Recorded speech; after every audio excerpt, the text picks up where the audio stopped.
الله لا إله إلا هو له الأسماء الحسنى. Assalamu alaikum, alhamdulillah, aujourd'hui nous allons à la rencontre d'un nouveau nom d'Allah subhanahu wa ta'ala qui est Al-Wadoud. Alors que signifie Wadda Yawuddu en arabe déjà linguistiquement? Wadda signifie donner de l'affection à quelqu'un. Yawuddu signifie également prendre des nouvelles. Pourquoi? Parce que un des signes de l'affection, c'est de prendre des nouvelles de quelqu'un, c'est de lui rendre visite régulièrement. Lorsque quelqu'un rend régulièrement visite à une personne, à un proche, à une personne malade, à un ami, eh bien on dit « waddahu ». Ça veut dire qu'il lui a régulièrement rendu visite et que cette visite, cette prise de nouvelles régulière est un signe de son affection, est un signe de son amitié, est un signe de son amour. Parfois, al-wud est traduit par l'amitié ou par l'amour ou par l'affection. L'amour, on verra lorsqu'on parlera du nom d'Allah Ar-Rahman Ar-Rahim, eh bien que Al-Wid n'est qu'une facette de l'amour. Ce n'est pas l'ensemble de ce qu'on peut inclure dans la notion d'amour, mais c'en est une facette. L'affection, la tendresse est une des facettes de l'amour, c'est une des facettes de l'amitié. Et donc c'est pour ça que Al-Wadoud eh bien, signifie celui qui donne de l'affection. Donc pourquoi est-ce qu'Allah subhanahu wa ta'ala nous dit qu'il est Al-Wadoud subhanahu wa ta'ala? Première raison, parce que il est celui qui nous donne le plus d'affection dans la création, subhanallah. Allah subhanahu wa ta'ala est celui qui nous a créés. Nous sommes ses adorateurs, nous sommes ses créatures, nous sommes ceux qui l'implorons jour et nuit. Et les signes de l'affection d'Allah subhanahu wa ta'ala sont là autour de nous au quotidien, puisque on parle de prendre des nouvelles, on parle de visiter quelqu'un. Allah subhanahu wa ta'ala ne nous quitte jamais. Allah subhanahu wa ta'ala nous entend à chaque instant. Allah subhanahu wa ta'ala nous voit à chaque instant. Allah subhanahu wa ta'ala sait ce qu'il y a à l'intérieur de nos cœurs et ce que nous vivons à chaque instant. Donc s'il y a une personne, un être qui nous rend visite, qui prend soin de nous, qui est affectueux avec nous en continu, eh bien c'est Allah subhanahu wa ta'ala. Allah subhanahu wa ta'ala nous donne bien plus que l'amour des êtres humains, puisqu'il nous donne tout ce dont nous avons besoin pour vivre, mais aussi pour aimer. Et ça, c'est une des autres facettes de Al-Wadoud, c'est qu'il est lui-même une source d'affection pour nous. Il est lui-même là pour nous à chaque instant, mais Al-Wadoud est aussi celui qui nous donne des êtres, des personnes, des proches qui vont eux-mêmes être une source d'affection pour nous, subhanallah. Et c'est ce que Allah dit dans Surat Ar-Rum par exemple, lorsqu'il nous dit وَمِنْ آيَاتِهِ أَنْ خَلَقَ لَكُم مِّنْ أَنفُسِكُمْ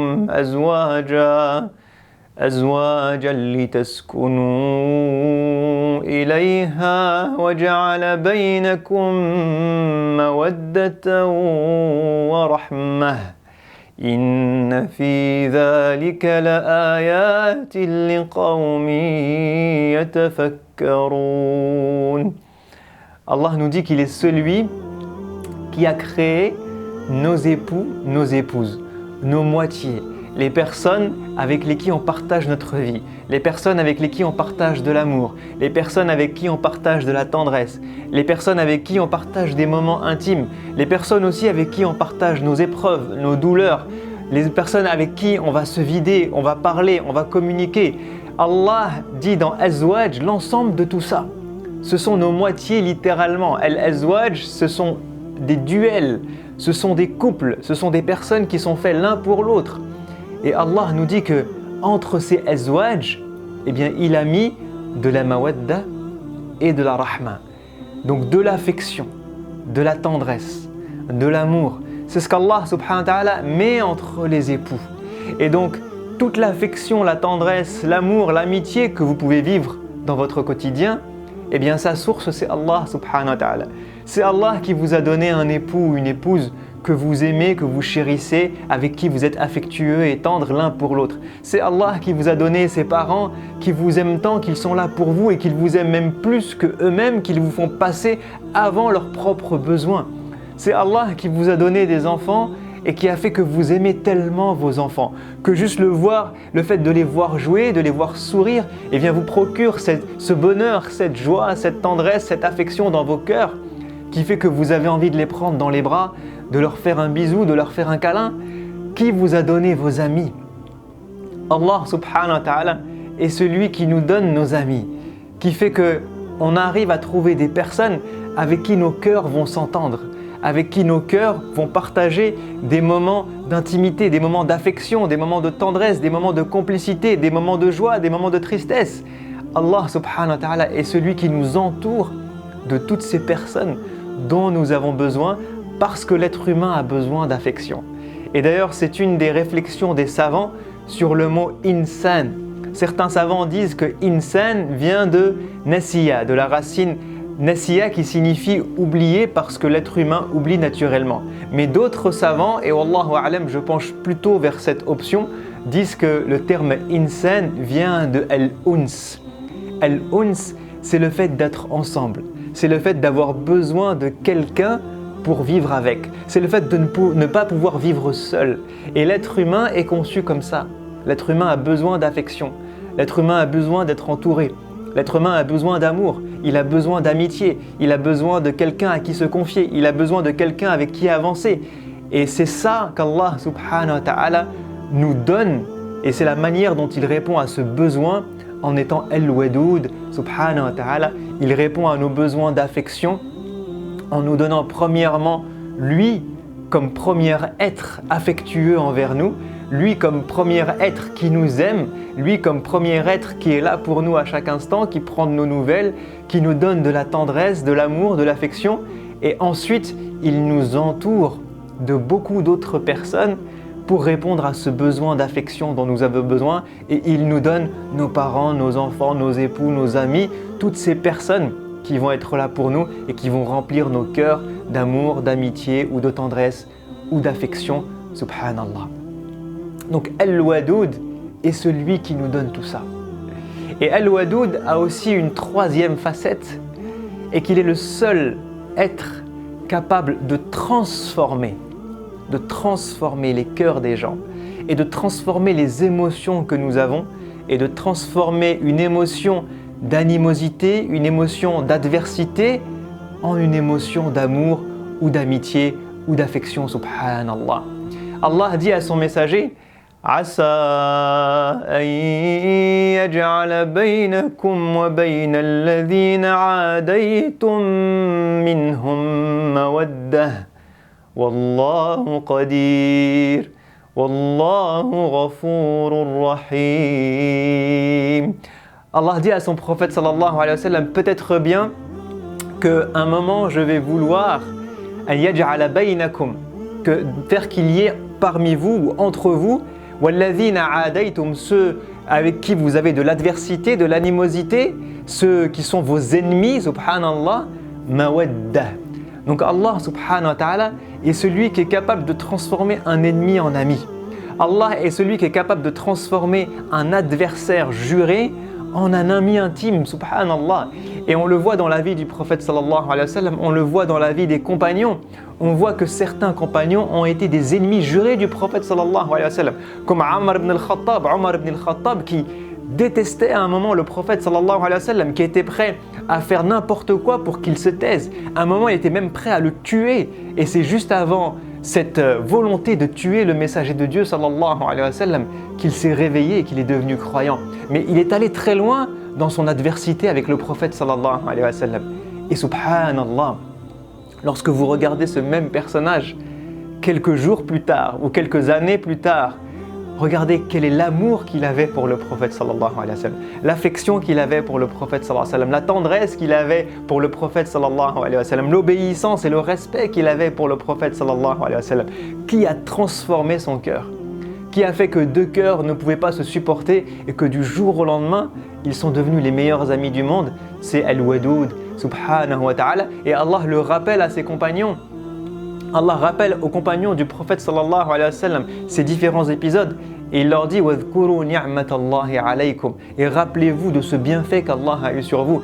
إِذْ كُنْتُمْ أَعْدَاءً فَأَلَّفَ بَيْنَ قُلُوبِكُمْ, lorsque vous étiez des ennemis et qu'Allah a créé de l'affection, a mis de l'affection dans vos cœurs les uns pour les autres.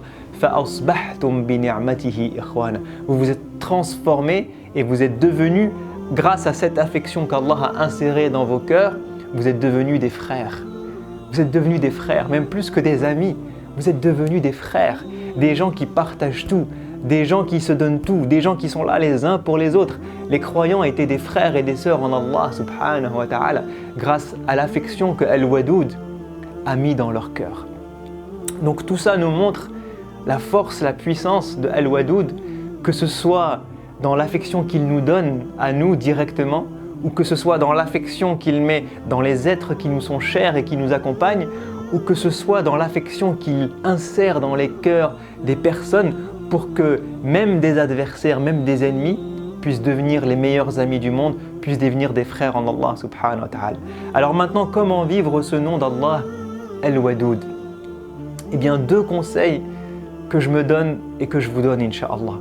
Le premier conseil, eh bien, c'est de faire de ce nom d'Allah une source d'inspiration pour nous, pour que nous aussi, on devienne des gens affectueux. Allah est affectueux avec nous, pourquoi est-ce que nous ne sommes pas affectueux avec les autres? Allah subhanahu wa ta'ala nous donne beaucoup de gens qui nous entourent. Et malheureusement, lorsqu'on regarde dans nos familles, dans les gens qu'on côtoie, dans nos collègues, dans nos amis, parfois le croyant manque d'affection. Parfois, subhanallah, on manque d'affection avec nos propres enfants. Parfois, on considère qu'avoir de l'affection avec nos époux ou nos épouses, c'est quelque chose de mal, c'est quelque chose de honteux, c'est quelque chose de bizarre, c'est quelque chose de romantique, c'est quelque chose de démodé. Alors que le prophète sallallahu alayhi wa sallam, qui est le meilleur des hommes, le messager d'Allah subhanahu wa ta'ala, était très affectueux avec les gens qui l'entouraient. Il était très affectueux avec Fatima, avec ses filles, subhanallah. Il était très affectueux avec ses petits-enfants, les portait sur ses épaules, jouait avec eux, se prosternait, ne se relevait pas de la prosternation tant que ses petits-enfants ne s'étaient pas levés de son dos pour éviter de les faire tomber. Subhanallah. Vous imaginez cette affection qu'il avait pour un enfant? Même lorsqu'il priait, qu'il dirigeait la prière et qu'il entendait le bruit d'un enfant qui pleure, eh bien il raccourcissait sa prière en disant qu'il y avait 2 personnes qui souffraient dans la prière, la souffrance de cet enfant qui pleure et la souffrance de la maman qui entend son enfant pleurer. Et nous, on crie sur les mamans et sur les enfants dans les mosquées lorsqu'ils ont le malheur de nous faire entendre leurs cris ou leurs pleurs, alors que le messager de Dieu sallallahu alayhi wa sallam leur donnait de l'affection. Le prophète sallallahu alayhi wa sallam était très affectueux avec Aïcha, avec Khadija. On nous raconte plein d'histoires où il est là en train de manger avec elle, de discuter avec elle, de jouer avec elle, de faire la course avec elle. Subhanallah, quelle affection il avait. Avant de mourir, le prophète sallallahu alayhi wa sallam, une des choses qui a fait pleurer sa fille Fatima, c'est le fait qu'il ne se soit pas levé pour l'embrasser le dernier jour qu'elle l'a vu avant de mourir. Et elle a dit, j'ai pleuré parce que mon père, le messager de Dieu sallallahu alayhi wa sallam, ne m'a jamais vu dans sa maison, ne m'a jamais croisé sans qu'il ne se lève pour me prendre dans ses bras et m'embrasser. Et ce jour-là de fatigue, de maladie, de proximité avec la mort, il était incapable de se lever la seule fois de sa vie où il n'a pas embrassé sa fille, c'est lorsqu'il était sur son lit de mort, subhanallah. Ça, c'est l'affection du prophète sallallahu alayhi wa sallam pour les gens qui l'entourent, pour ses proches. Et que parler de son affection avec les autres personnes, avec les êtres humains de manière générale, avec les animaux, avec les plantes. Le prophète sallallahu alayhi wa sallam était affectueux avec les plantes, avec la pierre. Le prophète sallallahu alayhi wa sallam était même affectueux avec ses ennemis. Ses ennemis, même les gens qui passaient leur temps à l'insulter, qui passaient leur temps à l'humilier, à le railler, à se moquer de lui, ceux qui mettaient de la poubelle, des ordures devant chez lui quotidiennement. Lorsque ceux-là sont devenus malades, il est parti leur rendre visite. Il a été affectueux même avec ses pires ennemis, même avec ceux qui lui ont balancé des pierres, même avec ceux qui l'ont fait saigner, même avec ceux qui l'ont fait pleurer. Il a été affectueux. Sallallahu alayhi wa sallam. Donc un message pour nous, soyons affectueux. Soyons des gens de wid, soyons des gens de woud. Pourquoi est-ce qu'on serait des croyants avec le cœur dur? Le prophète sallallahu alayhi wa sallam n'a pas le cœur dur. Et Allah est Al-Wadoud. Alors, qui est notre exemple lorsqu'on a le cœur dur et qu'on ne veut pas faire preuve d'affection avec les gens qui nous entourent? C'est ni notre inspiration et ni Allah, ni son messager sallallahu alayhi wa sallam. Et le deuxième conseil que je me donne et que je donne à chacun d'entre nous, Inch'Allah, eh bien c'est d'œuvrer pour gagner l'affection d'Allah. Parce que l'affection d'Allah se mérite. Et Allah la réserve à certaines personnes. Qui sont ces personnes? Allah nous dit dans sourate Maryam: Innal ladhina amanu wa amilus salihati sayaj'alu lahumur rahmanu wudda.